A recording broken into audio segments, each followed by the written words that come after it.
এই জিলহজের প্রথম দশক মানে প্রথম 10টি দিন খুবই গুরুত্বপূর্ণ 10টি দিন। আল্লাহ তাআলার কাছে খুবই পছন্দনীয় এই 10 দিনের আমলগুলো, এমনকি জেহাদের চাইতেও বেশি হাদিসে এসেছে। এবং কালামুল্লাহ মাজিদে আল কোরআন আল কারিমে আল্লাহ তাআলা এই জিলহজের প্রথম 10 দিনের শপথ করেছেন।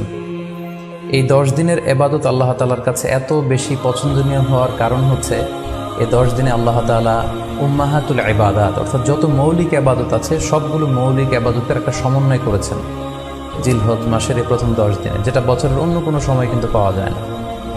কারণ এই 10 দিনের ভেতরে সালাত আছে, নফল সিয়াম আছে, সাদাকা আছে, কুরবানি আছে, হজের প্রসঙ্গটা আছে, যেটা বছরের অন্য কখনো এরকম উম্মাহাতুল ইবাদাত অর্থাৎ যত মৌলিক ইবাদত আছে সব মৌলিক ইবাদতের কম্বিনেশন সমন্বয় বছরের কোনো সময় কিন্তু আসলে হয় না, যেটা হয়ে থাকে জিলহজ মাসের প্রথম এই 10 দিনের ভেতর। এজন্য এই 10 দিনের ইবাদত আল্লাহ তাআলার কাছে অত্যন্ত বেশি প্রিয়।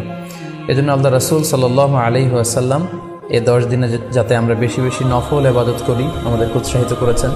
পাশাপাশি আমরা যেন বেশি বেশি তাহমিদ, তাহলিল, তাকবীর দিয়ে এই 10টি দিনকে মুখরিত করে রাখি, এজন্য তিনি আমাদেরকে আদেশ করেছেন। এজন্য এই 10টি দিনে আমরা যেন বেশি বেশি সুবহানাল্লাহ আলহামদুলিল্লাহ লা ইলাহা ইল্লাল্লাহ আল্লাহু আকবার এই আজকারগুলো যেন আমরা বেশি বেশি পড়ি। এবং আরাফাতের সিয়ামের ব্যাপারে আল্লাহ রাসূল সাল্লাল্লাহু আলাইহি ওয়াসাল্লাম আশা করেছেন যে 9 জিলহজের যে নফল সিয়ামটি অর্থাৎ আরাফার রোজা, এই আরাফার রোজা যে ব্যক্তি রাখবে আল্লাহ রাসূল সাল্লাল্লাহু আলাইহি ওয়াসাল্লাম বলেন যে আমি প্রত্যাশা করি এই সিয়ামের বদৌলতে বিগত একটি বছরের এবং সামনের একটি বছরের যত পাপ হবে এই পাপগুলোকে আল্লাহ তাআলা আমাদের জন্য ক্ষমা করে দিবেন। এবং জিলহজের 9 তারিখ ফজর থেকে কিন্তু আমাদেরকে ওয়াজিব তাকবীর পাঠ করতে হয়, আমরা জানি সেটা শুরু হয় আরাফার দিন ফজর থেকে।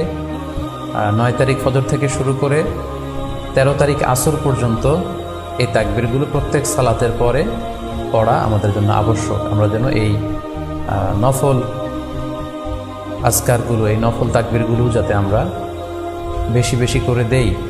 এবং যারা কুরবানি করার জন্য ইচ্ছা পোষণ করেছেন